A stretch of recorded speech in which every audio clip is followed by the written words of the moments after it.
roof. What you reckon that is? Siren. Sir? Siren.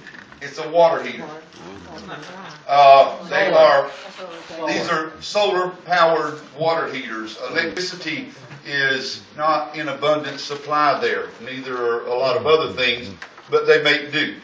I never went without electricity the whole time I was there. Don't misunderstand me. But they are very good at making use of being good stewards of what God has given them. This is an olive tree. That restaurant where that food was a second ago, I got finished before the other preachers, and I went to walk around outside because it had a beautiful garden around it. And I went to the back of the restaurant where the family actually lives. I didn't know that. And I actually went in their yard. And in their yard is this olive tree. And that olive right there, this is leftovers from, the olive was not in season. But I thought, when I went over there, I decided I was going to experience it even if it killed me. And so I was going to drink the water, I was going to eat the food, and if it was good enough for Jesus, it was good enough for me. And so that olive right there, I picked it and ate it. Without a doubt, the most gosh-awful thing I have ever put in my mouth. My entire mouth turned purple, deep purple. My teeth were purple the rest of the day because I didn't have a toothbrush on the tour bus and I had no gum. And you started singing Smoke on the Water. And I absolutely could not get the taste out of my mouth. This is not the tomb of Christ, but it is representative of what it looks like. This is literally on a hillside in the middle of nowhere. The bus is parked by the road, and I took this picture out the bus window. We never got off the bus. But this is precisely the only difference you will notice to get to the stone is no longer there at all. I never did think to ask if they knew what happened to the stone, but it is not there. But this one, you can readily see there is a band of metal around that stone, and right here is a trough. And that stone rolls in that trough and covers that hole, and that's precisely the circumstances of Christ's burial. Tel Megiddo. Somebody tell me what a tel is. T-E-L. Har and Tel. Tel. Well, and Tel Megiddo Tel Aviv. Tel Aviv. Dan, Tel what? There's Tel Aviv. Yeah. Tel Aviv. What does tel mean? A tel is a man-made hill or mountain. When you see something that says tel something, that means that there is Mount Megiddo. Mount Megiddo. Well, but it's different. Okay. The reason that it's a mount is because there's a civilization here and it's been covered over by another civilization. And then it gets covered up by another civilization. And then it gets covered up by another and another. Tel Megiddo, when I tell you that it looks like a mountain, you can believe that. But in their excavations of it, in taking off the layers, they've actually gotten down to King Solomon's stables. If you can believe or imagine, actually walking among ruins where King Solomon kept part of his horses. That's what you're about to see. He's had 1,000 head of those, right? Was it? Yeah. Yeah. Plus. Yes. This red fire poker plant grows everywhere in Israel. It's just beautiful. This is almond tree blossoms. If you can make that flower part, right there, that's almonds. These are steps leading up Tel Megiddo. These steps predate King Solomon. 3,000. Did they predate his daddy, David? Yes. Okay. So they were dating Before. David. This right here, this is at the top of Tel Megiddo after we climbed all those steps, and that took a while, believe me when I tell you that. This is the restoration line. Everything below this line is King Solomon. Whatever you see above it is that where they've restored that wall to look like it would have looked. But this is not original up here. This, however, is.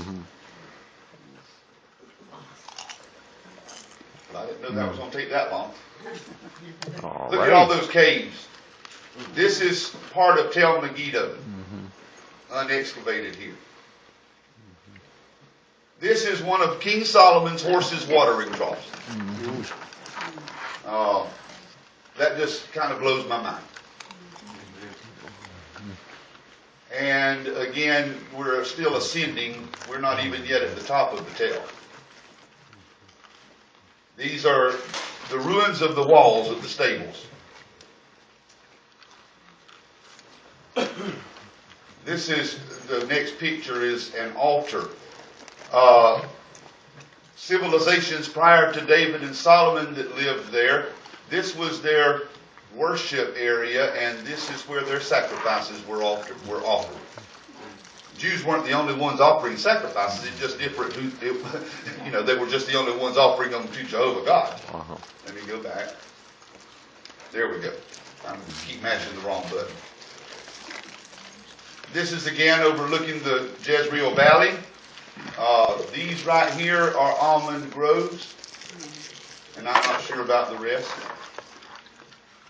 Again, the watering trough, walls of the stables and warehouses, grain storage buildings and so forth. That's another unexcavated Tel next to Tel Megiddo. There, if they ever decide to excavate this, there's no telling what they will find under here. But brothers and sisters, is that not just beautiful? How far down, if they excavate, will they go? Well, they're through excavating as far as, because they don't want to disturb what they have in Solomon's stables, so they won't go any deeper there.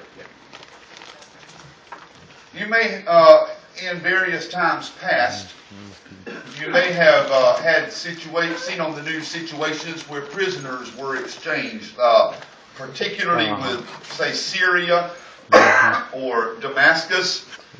They will take Israeli prisoners, or maybe Israel will take their prisoners. Maybe they shoot down a plane or something, or they come across the border illegally, or they catch them spying. This is the prison where they're all held, and this is taken from the top of Tel Megiddo. This is the only prison that holds those type political prisoners in all of Israel.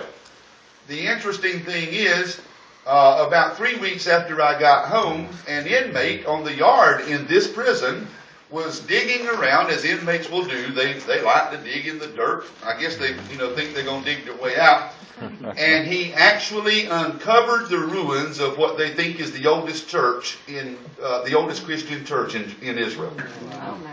And so since the time I was there, this entire prison has been relocated.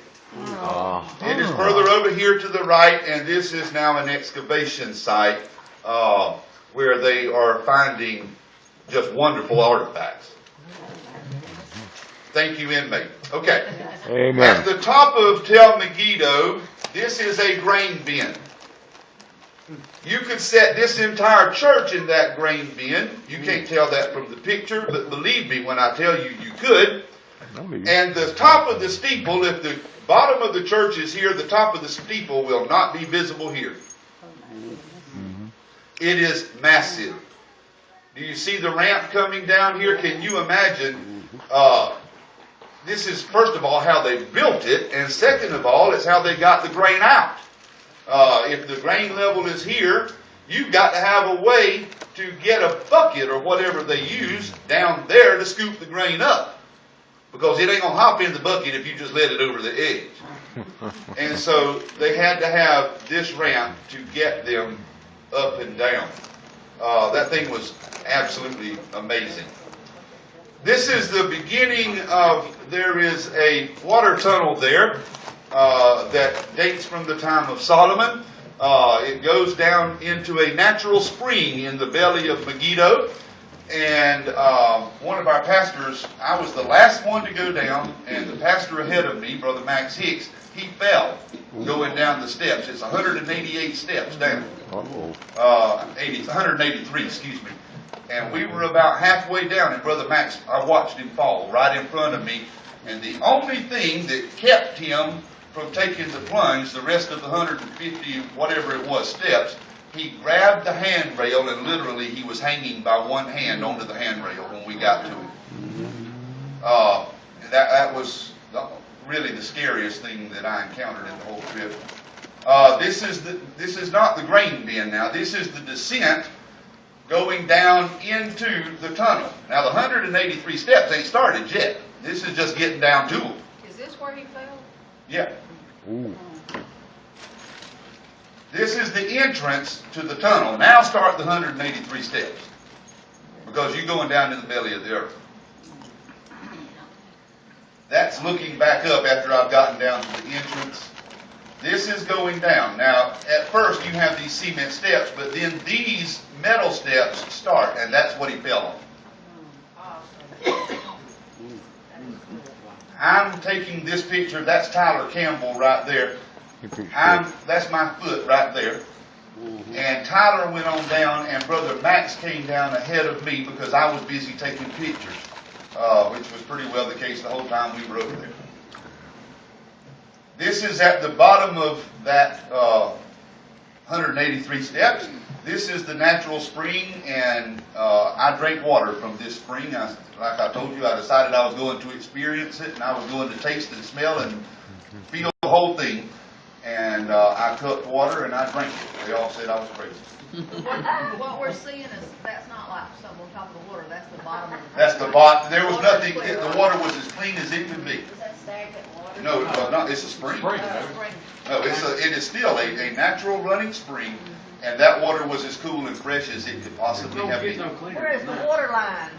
Ma'am, Is there a water line or is that like a well? It's a natural spring. it's a natural spring. It bubbles up from up under here. Drink that free bubble up. It filters through the rocks. This is coming into